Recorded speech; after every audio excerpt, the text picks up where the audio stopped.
Hello, I'm Dr. Chris Martin. I'm on the faculty at Georgia Tech, and in this video, I'm going to be talking about justice and, more precisely, 4 types of justice that you should consider when you're trying to understand why people feel or don't feel like they've been treated justly. The 4 types of justice are: first, distributive, having to do with how outcomes are distributed; second, procedural, having to do with processes; third, interactional, having to do with interactions exclusively; and fourth, informational. Procedural, interactional, and informational justice are part of the same family, which is why they're clustered here. Let's start with distributive justice. One way to answer the question of whether people are treating you fairly is to think about outcomes, what everyone gets at the end of the process. If someone is serving pie at a party and there are 8 people, you'd expect the outcome to be each of those 8 people getting an equal slice. That's a just distribution of outcomes, or distributive justice. However, if they cut the pie into 6 equal slices and you and your friend don't get a piece, distributive justice has not been obtained. Now, the pie metaphor is overused when it comes to equal portions, so let's look at how this can relate to your work. Imagine your class has 10 students, but the professor only prints 9 copies of the syllabus, so you don't get a copy. Or suppose you're having an unsupervised team meeting in which everyone is supposed to get 2 minutes to speak, however time runs out and you don't get a chance to speak. Or you put in just as much effort as everyone else into a team project, but your team leader thanks everyone except you at the final presentation. What are you paying attention to here? The distribution at the very end, the outcome. When it comes to outcomes, sometimes we want equal portions, as with the pie example. Sometimes we want proportionality. At the dining table, each person gets a serving of food that's in proportion to their appetite. And in most contests, performers get awards that are in proportion to the quality of their performance. Sometimes you want an authority to dictate the outcome, such as a judge deciding a sentence or a manager deciding on a salary raise. Here, a person is granted authority because of their expertise.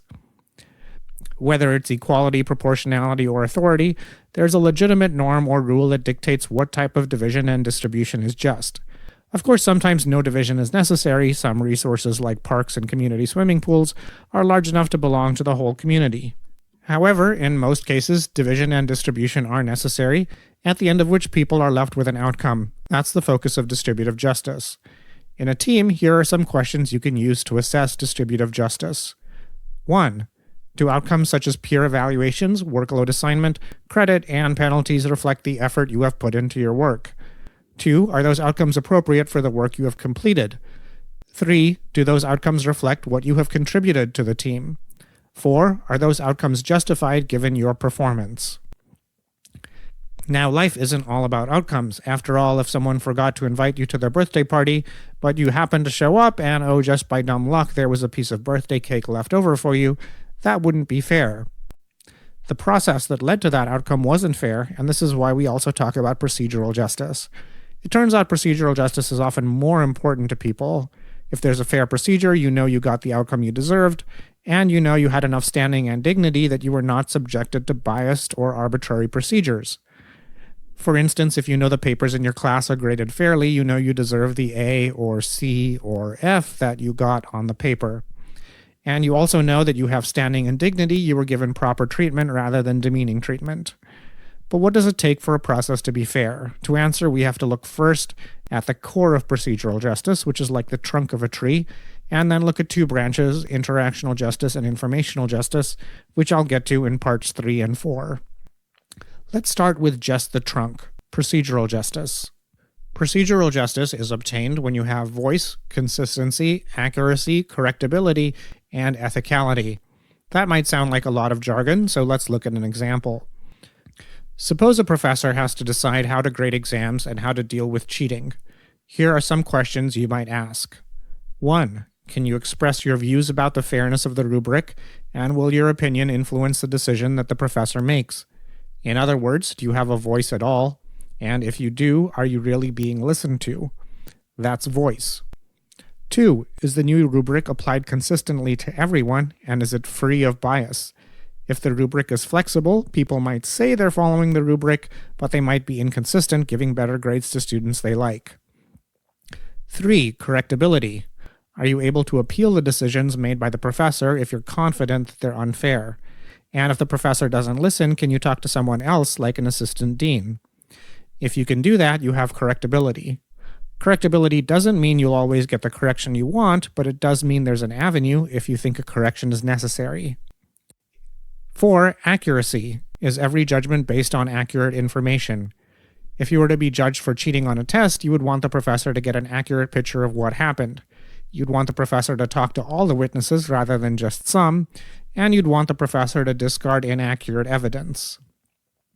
5. Ethicality is what the professor doing in line with what our society considers ethical and moral. As an example, we consider it ethical for a professor to write exam questions based on topics covered in their class, but not some other class. If you want to assess procedural justice, these questions might be useful when people are executing processes like grading, evaluating, and allocating work.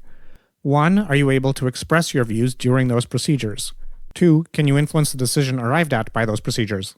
3. Are those procedures applied consistently? 4. Are those procedures free of bias? 5. Are those procedures based on accurate information? 6. Are you able to appeal the decisions arrived at by those procedures?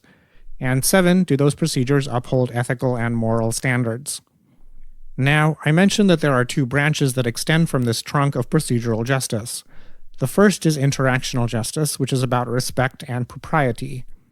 You have interactional justice when, every time you interact with someone, whether it's live or by phone or by email, they treat you respectfully and follow the norms of courtesy in your culture. It's possible to have procedural justice without interactional justice. For instance, you can have a justice system where you get a lawyer, and through that lawyer you have a voice in the process, and you have consistency and correctability and so on, but you also have a lack of decency. So you're treated impolitely by the police and by administrators and by everyone else in the legal system. You can have long hold times when you're on the phone, and you might have to wait days to get a response to letters or emails. Although this isn't conventionally what people think of when they think of justice, people who deal with this treatment feel like they've been treated unjustly. When it comes to project teams in college, you could have a lack of interactional justice because people might not make eye contact with you when they talk to you, or they may scoff at your suggestions, or people might slight your competence in small ways like pretending they didn't hear you. That's a failure of interactional justice, which is the first branch. Sometimes people call it interpersonal justice because it's about what happens at the interface between 2 or more people. You'll have to keep both terms in mind if you conduct research on this facet. If you want to assess this type of justice, these questions might be helpful. 1. Do people treat you in a polite manner? 2. Do they treat you with dignity? 3. Do they treat you with respect? And 4. Have they refrained from improper remarks or comments? The second branch stretching out from procedural justice is informational justice. You have informational justice when people are truthful and transparent. Being truthful doesn't simply mean they don't lie to you, it means they don't hide information from you even accidentally. And if you need information, they make sure you get it promptly and you get the precise amount of information you need. Informational justice also entails transparency. You tell people the rationale for important decisions that are made in their absence. Truth and transparency are at the heart of informational justice. If you want to assess informational justice, these questions might be helpful. 1. Is your instructor and are your team members candid when communicating with you? 2. Do people explain decision-making procedures thoroughly? 3. Are their explanations regarding procedures reasonable? 4. Do they communicate details in a timely manner? And 5. Do they tailor communication to meet individual needs? To sum this all up, when you think about distributive justice, think about the portion of something tangible or intangible that each person receives.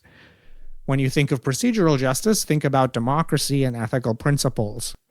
When you think about interactional justice, think about decency and dignity. And when you think of informational justice, think about clarity and openness. Researchers have found that people trust the organizations that they work for, and they trust the people they work with when these 4 types of justice are obtained.